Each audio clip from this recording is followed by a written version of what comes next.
কেমন লাগছে?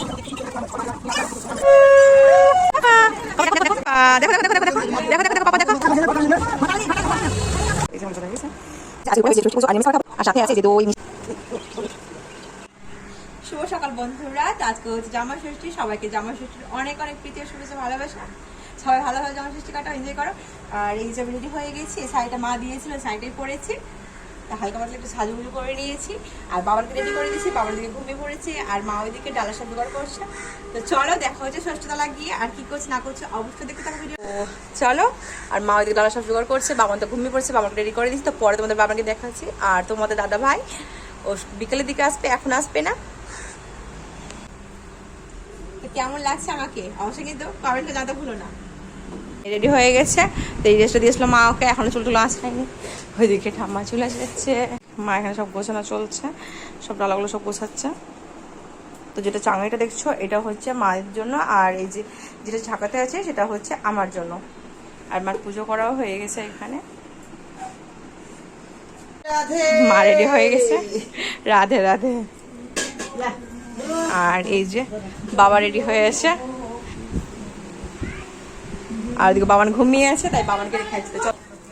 এই যে এখন যাচ্ছে ষষ্ঠী তালা, যেটা হচ্ছে আমার ডালা, আমি ডালা নিয়ে যাচ্ছি। আর দিকে মাও আসছে, তো চলো। এখন এরকম আসেনি, এখন চলে আসছে। আর আমাদের ষষ্ঠী তালা বেশি দূর, ওই যে কাছে ওইখানে আসবে না।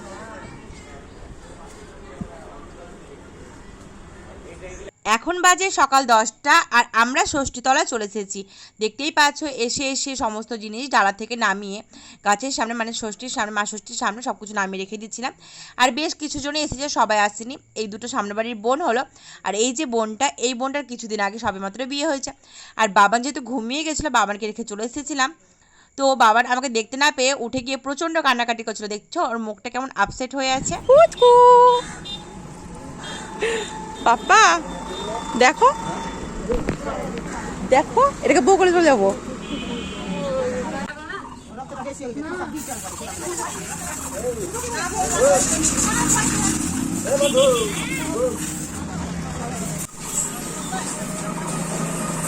তো এখন পুজো টুজো হওয়ার পরে মা এখন যে ষষ্ঠীর যে ব্রত কথা বইটা, সেই বইটা এখন পড়ছিল। হ্যাঁ, আমাদের এখানে কোনো ব্রাহ্মণ থাকে না, এখানে সবাই মিলে পুজো করে।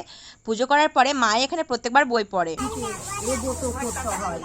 পুটলি দিয়ে একটি কালো বিড়াল একে একটা পুটলি কঙ্ক করা নিয়ম।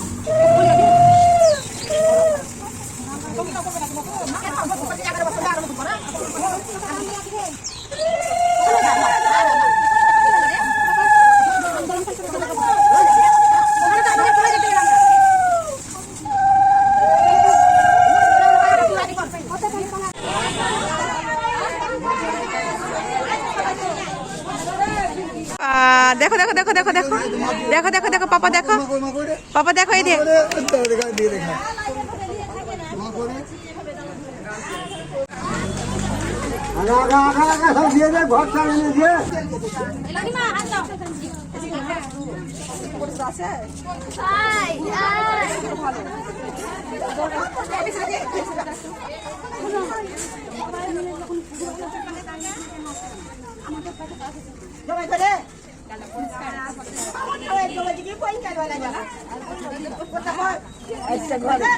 তো আমাদের পুজো হয়ে গেছে। তো চলো বাড়ি যাই, বাড়ি গিয়ে তোমাদের দেখাচ্ছি। আর তোমাদের দাদা ভাই ও তো সন্ধ্যের সময় আসবে, তো লাস্ট পর্যন্ত ভিডিও দেখতে থাকো। চলে এসেছি আর প্রসাদ খেয়ে জল খেয়ে নিয়েছি। আর এখন হচ্ছে মা চা করেছে, চা না খেয়ে ভালো ছিল, মাথা ব্যথা করছিল। তো চলো চাটা খেয়ে নিয়ে আগে। এখন মা ওইদিকে রান্না করছে। আজকে যেহেতু মানে ষষ্ঠী, তার জন্য আজকে নিরামিষ রান্না সম্পূর্ণ। তো আজকে হবে লুচি, আলু পটল তরকারি, ছোলার ডাল, আমের চাটনি, দই মিষ্টি। এই সময় এখন মা রান্না করছে। আর বাবা গেছে পনির আনতে, রসগোল্লা নিয়ে আসতে। আর বাবা দেখো কোন মিষ্টি নিয়ে এসেছে। আজকে দুপুরে হয়েছে যেহেতু ষষ্ঠী পুজো আর নিরামিষ খাবার খাবো, তার জন্য রুটি হয়েছে, এখানে হয়েছে আলু পটল, আর হচ্ছে পনির দিয়ে একটা সবজি, আমের চাটনি, আর ছোলার ডাল। আর তোমার দাদা ভাই তো আসবে রাত্রিবেলা, মানে বিকালের পরে সন্ধ্যার দিকে, তখন লুচি ভাজবে। এখন লুচি ভাজিনি, যেহেতু লুচি খেতে ইচ্ছা করছে না গরমের জন্য, তার জন্য। আর সাথে আছে যে দই, মিষ্টি। বাবা 3 রকমের মিষ্টি নিয়ে এসেছে, আর হচ্ছে আম।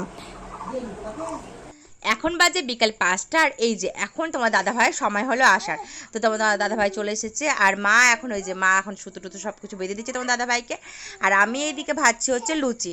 ওই যে বললাম তোমার দাদা ভাই আসবে তখন লুচি ভেজে দেবো, তার জন্য গরম গরম এখন লুচি ভেজে দিচ্ছি। আর আজকে যেহেতু ষষ্ঠী, তাই সম্পূর্ণ আজকে নিরামিষ খাবার। আর জামাই ষষ্ঠী যে ভুড়ি ভোজটা সেটা আমাদের অন্য দিন হবে, মানে আমিষ খাবারটা অন্য দিন হবে। আমাদের ষষ্ঠীর দিন কোনো বাড়ি আমাদের বাড়িতে আমিষ রান্না হয় না, সব বাড়ি নিরামিষ রান্না হয়, আর পরের দিন আমিষ রান্না হয়। মানে জামাই ষষ্ঠী যে খাওয়া দাওয়া সেটা পরের দিন হয়। তো যখন মা সমস্ত কিছু যেগুলো রিচুয়ালগুলো আছে সেগুলো সব কিছু করে নিচ্ছে, পাখার জল দেওয়া হাওয়া দেওয়া হয়ে গেছে। আর এইদিকে বলতে বলতে আমার লুচি ভাজাও হয়ে গেছে। তো তোমার দাদা ভাই এই যে খাবারটা আমার মা দিচ্ছে, তো খাবারটা আবার খেয়ে নিয়েছে। এখন তোমার দাদা ভাই চলে যাচ্ছে বাড়ি, ও আবার কালকে আসবে। তো চলো, ভিডিওটা কেমন হলো অবশ্যই কিন্তু কমেন্ট করে জানাতে ভুলো না। আজকের মতো এতটুকুই, সবাই খুব ভালো থেকো, সুস্থ থেকো, টাটা।